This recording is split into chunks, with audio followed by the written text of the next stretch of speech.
Happy New Year patrons, and welcome to my first practice clip of 2019. I'm going to be doing things a little differently this year, and instead of just showing you a clip, I'm going to also talk about what I do and what challenges I've been facing and what I'm presenting to you this week. So this week I've been working on something for fun. I've just recently completed a game called Celeste on my Nintendo Switch, which is absolutely fantastic, and I highly recommend it.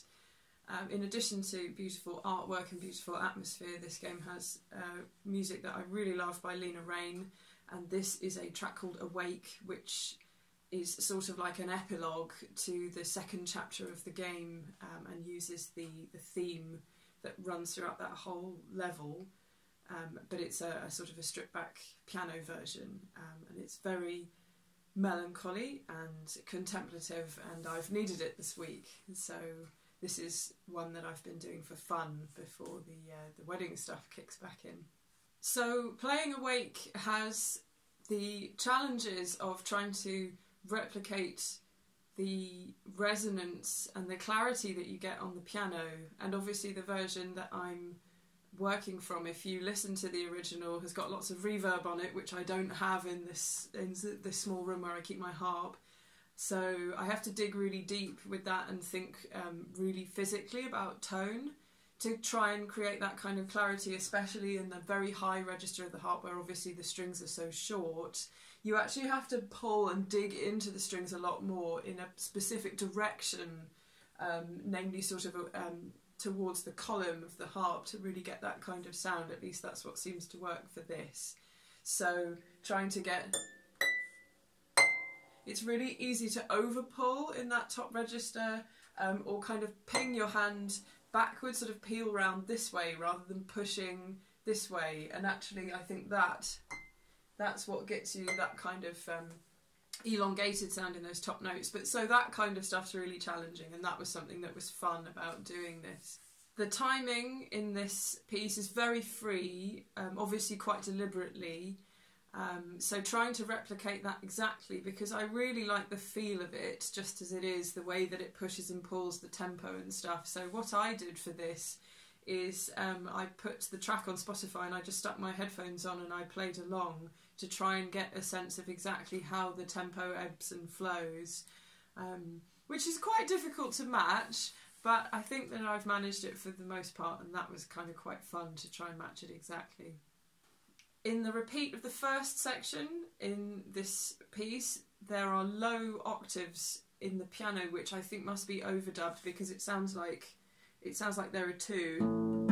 But then you've also got this,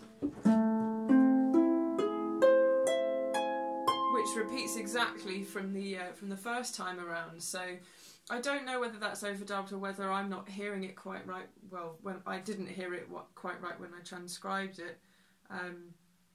So what I decided to do was to split the octaves and play a low octave here each time on the first beat, or sort of rather just preceding the first beat of the bar, and then go straight back into the arpeggios that were already established in that first statement of that section.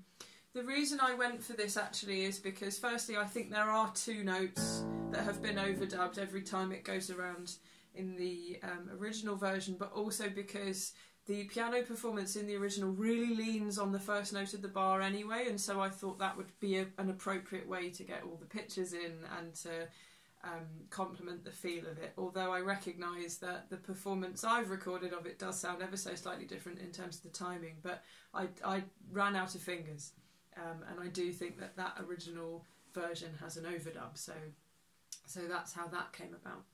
Something that's been really nice about playing this as a starting point for 2019 is that it's quite slow, it's quite gentle, and there's lots of opportunities in this, particularly in the left hand, to practice consistent tone.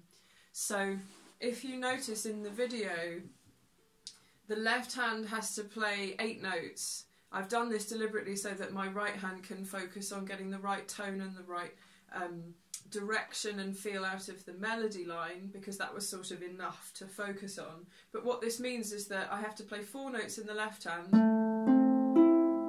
and then jump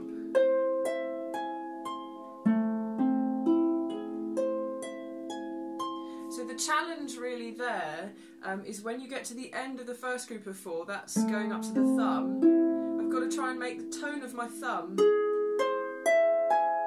not too loud and not too quiet. I've got to make sure I release that string just right, whilst also coming off the strings altogether with my whole hand and replacing my fingers to go to the next arpeggio.